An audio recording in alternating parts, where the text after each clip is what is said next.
I solemnly swear that I am up to no good.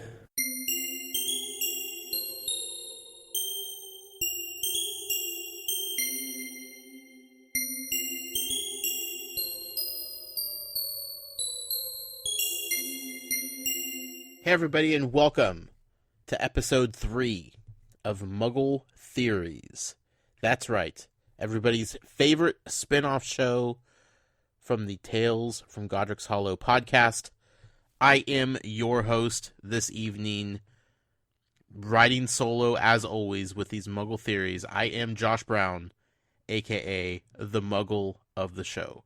I am here to talk about some crazy theories I have come up with regarding Harry Potter and the series that we are currently reading. We have just finished book 3, Harry Potter and the Prisoner of Azkaban. We are a couple weeks away from starting book 4, which is Harry Potter and the Goblet of Fire, if I'm not mistaken. And there was a challenge brought up by a few listeners of the main show and issued on behalf of them by my normal co-host, the Professor Matt Sonnenberg.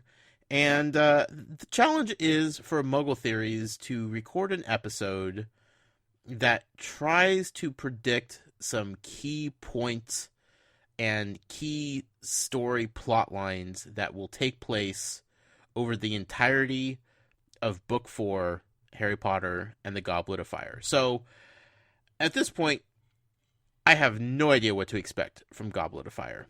I normally my theories are based off of stuff that we've already read, that we've been getting hints about, that I'm trying to put puzzle pieces together. This one is the biggest shot in the dark I could possibly make, because I don't know anything. I don't know what could possibly happen in Goblet of Fire. But here we are, Muggle Theories number 3. And I am going to try to predict some things that may or may not happen in the next book. So, starting off, I think the most easiest prediction I could possibly make is that we're going to have a brand new Defense Against the Dark Arts teacher. I think that's a given, right? Unless something crazy happens and Lupin returns, or Lockhart. Oh, that'd be horrible. We're probably going to have a new teacher for Defense Against Dark Arts. I feel pretty confident in saying that Snape is still not going to get the job. So that leaves somebody else taking the spot. From the last couple books, we've seen new characters introduced, new teachers brought in that we've never heard of before, never had any mention of, nothing. Brand new characters. I feel like that trend is going to continue with this book. We're going to have a brand new character that we've never met, know nothing about, filling in for the Defense Against the Dark Arts teacher for this next year. Because you know it's only a 1-year gig, right? Here's my crazy addition to that prediction. I think for the first time in the series, we are going to have a female Defense Against the Dark Arts teacher. That's right. I think we're going to go completely 180 with the trend that we've seen with teachers, and we're going to have a female Defense Against the Dark Arts teacher. I don't know who she would be, obviously. We've never met her before. But I think that's going to add a nice little twist, a nice little wrinkle to the position that she's going to walk into. So we'll see what happens there. I don't know if that will actually be a thing, but we will see. Another prediction I have is regarding the name of the book itself, Goblet of Fire. I'm guessing there's going to be a goblet. I'm guessing fire is going to be involved. To what extent?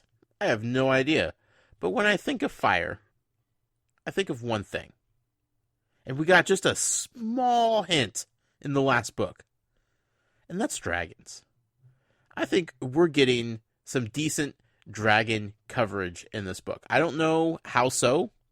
I don't think they're going to be guarding Hogwarts, like Dumbledore kind of jokingly implied at the end of the last book. But I think we're going to see some dragons here. Good dragons, bad dragons, I'm not sure. Definitely not sure. But I think it's time that we get reintroduced to some dragons. And I think that's going to have something to do with the Goblet of Fire. I also think that Peter Pettigrew is going to make a comeback. He escaped at the end of the last book. I don't know if it's going to be right away or not, but I definitely think we will have a reemergence of Peter in some way, shape, or form. Let's see here. I think something horrible is going to happen to Crookshanks. I don't know why, but I have this feeling in my gut, and maybe it's just me being obsessed with Crookshanks as it is, but I just think something bad is going to happen to Crookshanks. I don't think Crookshanks is going to have a lot of airtime in this book. Not going to get as much attention as he did in the third book, but I definitely think something horrible or terrible will happen to Crookshanks at some point in this upcoming book.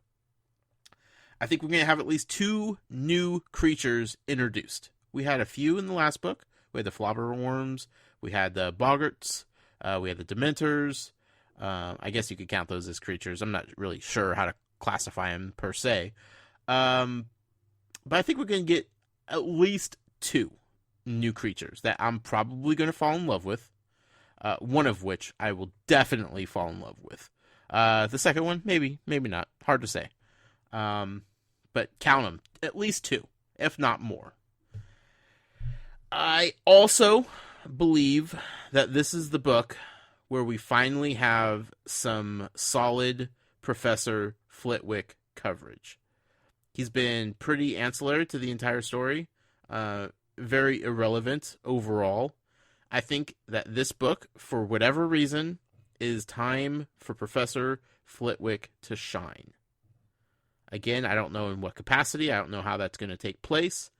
But I think we're going to get some decent Flitwick writing in this book. Here's a big prediction. Malfoy is going to be the main antagonist for this book. Not Draco. No. The father, Mr. Malfoy. He's going to probably try to take over Hogwarts in some way, shape, or form. Or the Ministry, or something. He's going to start flexing his power. He's going to be irate over the Sirius Black and Buckbeak debacles that happened. Why he won't know that it was kind of Dumbledore that led to them both escaping or what the circumstances were. He's still going to blame the fact that Dumbledore doesn't lead the school properly enough to ensure that things like this don't happen. So I think there's going to be major conflict with Malfoy trying to get retribution for Sirius Black and Buckbeak, both escaping, both not being executed as they should have been. And I think Malfoy being a big part of the story is going to lead to more Weasley family inclusion in the story as well. We saw a little bit more last book. But once the kids go to school, we don't really hear from the Weasley family too much. Now, Percy is going to be gone, as I understand it. He's not going to be at Hogwarts anymore. So it's just going to be Ron, Ginny, who we pretty much had 0 references in the last book, and the twins. But I think Mr. Weasley and potentially Mother Weasley are going to be more instrumental. I'm leaning more towards Mr. Weasley being more prominent in this book, mainly because of Malfoy being the antagonist. Him and Mr. Weasley just do not get along. So I think that conflict is going to bubble up severely in this book. Last but not least of my predictions. I think that the Hermione and Ron budding relationship is going to start blooming. All signs point to them becoming a thing, a couple. I don't know if it's going to be full on in this book, but they're going to be 14. I think we saw enough hints at them getting past the awkwardness of not knowing how to be friends to being more friendly with each other. I think in the movie, especially, it was far more hinted at than it was in the book. So I think the beginning of a Ron and Hermione relationship is going to happen in the 4th book, Goblet of Fire. That's right. I'm calling it now. We're going to see something. So, those are my predictions. The Muggle theories, if you will, for what all is going to happen throughout Harry Potter and the Goblet of Fire. Again, going in completely blind, I can't give more specific things than that. I tried to be vague, but still relatively specific enough to not make me sound like I'm just trying to get cheap points for nothing here. But it's hard to say. Like, there's so many different directions and so many different things that could happen in this world, like time travel that I don't know about before this book, that could be possible, that could derail everything about it. So it's really hard to say any more specific than I did, but I think I did a good job. So I hope you guys enjoy this. I hope you're nodding your head in approval or just laughing hysterically at how ridiculous some of these things may sound. Definitely don't let me know how I'm doing. I want to find out, again, organically through the reading of this next book.